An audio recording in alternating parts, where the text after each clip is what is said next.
And on the charitable bail, since we're just conversing here on the charitable bail, we've been seeing some issues with that because we passed legislation in Indiana last year to regulate charitable bail organizations. I don't know if they have those in Hawaii. They have them in Texas, and in Texas passed a law last year that also included some regulation of charitable bail. What we're starting to see where places like Las Vegas, they got rid of their charitable bail program there. Actually, they just the program shut it down, the bail project, because they got sued by someone that a victim who was shot by someone that the bail project posted bail on to get him out. And that the person had a long criminal history.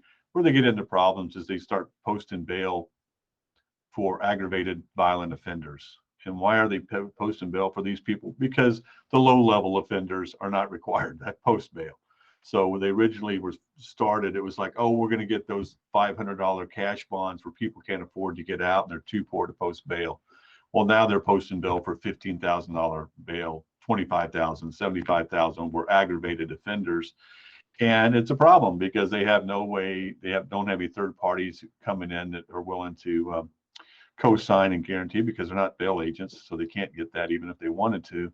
And they have there's no remedy to resolve a forfeiture. They have no arrest powers. They can't go looking for them. So they really are just a get out of jail free card for someone who's in custody, and their family and friends have said, we're not coming to get you out. We don't like the offense, or we bonded you out before, and you don't go to court, you won't go to drug rehab, so on and so forth. So we're starting to see states wake up to this fact, where they're saying, who are these people? Kind of like what we did here in Indianapolis when they bonded out a couple people who went on to kill somebody. That's not a claim that we could say as bail agents that, hey, if we bond someone out, we can prevent them from killing somebody if they're intent on killing somebody, because you can't control someone who's intent on doing something, really.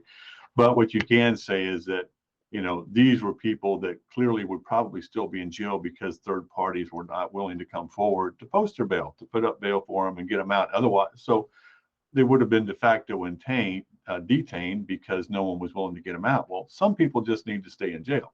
I mean, that's the reality of it. And the bail project was bonding out these individuals. And when the public became aware that who is this charitable bail organization that's posting cash bail for these individuals to put them back out on the street only so they can commit more crimes, and in some cases murder, then the questions came up. The press was all over it, and we were able to get legislation passed here regulating them to the extent where they can't post bail on violent offenders anymore. It has to be low-level offenders. They cannot. It could be a new charge of a low-level crime, but if they got a prior conviction of an aggravated offense, they can't bond them out. So really put some controls on them, and require them to report to the Department of Insurance, to be regulated by the department, and submit information of who they're posting bail for. It's really just all stuff that bail agents are subject to through our regulations. So that's been something that's we're seeing other states wake up to the fact that who are these people? They're not regulated. Who are they getting out of jail? So on and so forth. So that was kind of a positive thing that's been happening in bail. And it's, like I tell people when I even testified here in Indiana on, I said, these guys are really not our competitors, because they're posting bail for people that didn't have third-party co-signers and maybe couldn't afford the premium for a bond, whatever. So we weren't getting them out anyway. They're bonding out people that probably in most cases should just be left in jail because they're a danger to the community. So it's just nice that if you're bonding people out in mass in the United States, that basically is an outfit that needs to be regulated by the government in some capacity. You can't just, it's not so, they were kind of operating as the wild, wild west. We got a bunch of people donating to our cause, and the people that are donating doesn't know that the bail project is going to bond someone out that's charged with an aggravated offense or a child abuse case or whatever, because they just give their money to this bail project, and the bail project decides who they're going to get out. So it's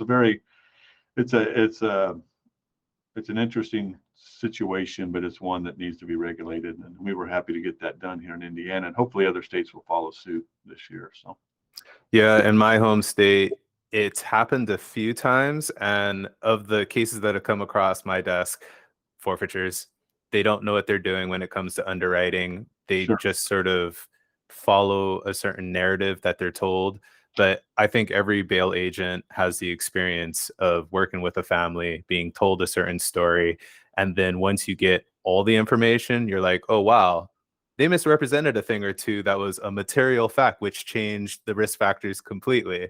You know what I mean? That's something that the bail agents see, that if you're just posting cash bail, I mean, there's really no way for you to have seen that unless you had the experience of having that go south on you. So it is key when people talk about bail reforms that they gloss over, they are laser focused on the dollar amount, but then they're completely oblivious to the third party's involvement, which is a key part, because it's not necessarily that $500 bail, or sometimes it's like a $50 bail that the defendant can't post. It's not about the $50.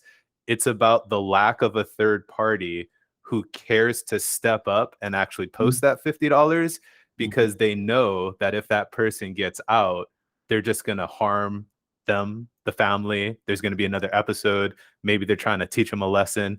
I mean, nobody's saying people should be in custody indefinitely, but there are these short little spans where it's almost as if the invisible hand of the market knows what's best. If there's no third party out there who will vouch and work with a bail agent to get somebody out, well, then that kind of tells you everything you need to know, right?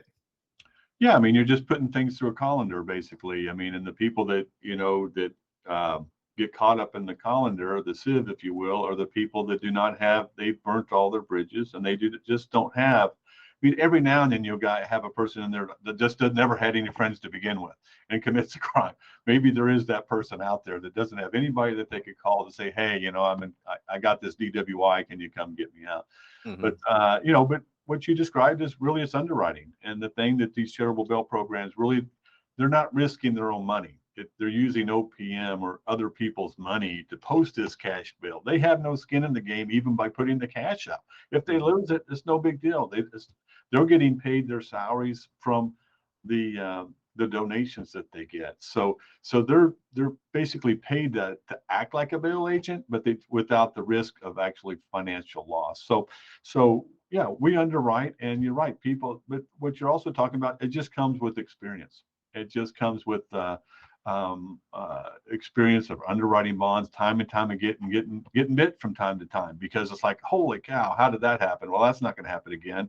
I'm going to ask the mother the same information I asked the son to make sure that's, is it really his work history? Has he really never been arrested? Has he really never done prison time? I mean, obviously there's databases and stuff we can do background checks and check on some things to also verify, ID and stuff like that. But there's just, having third parties is just an extended supervision over the defendant, because you as a bail agent cannot be watching this person full time. You can have them check in and do certain things.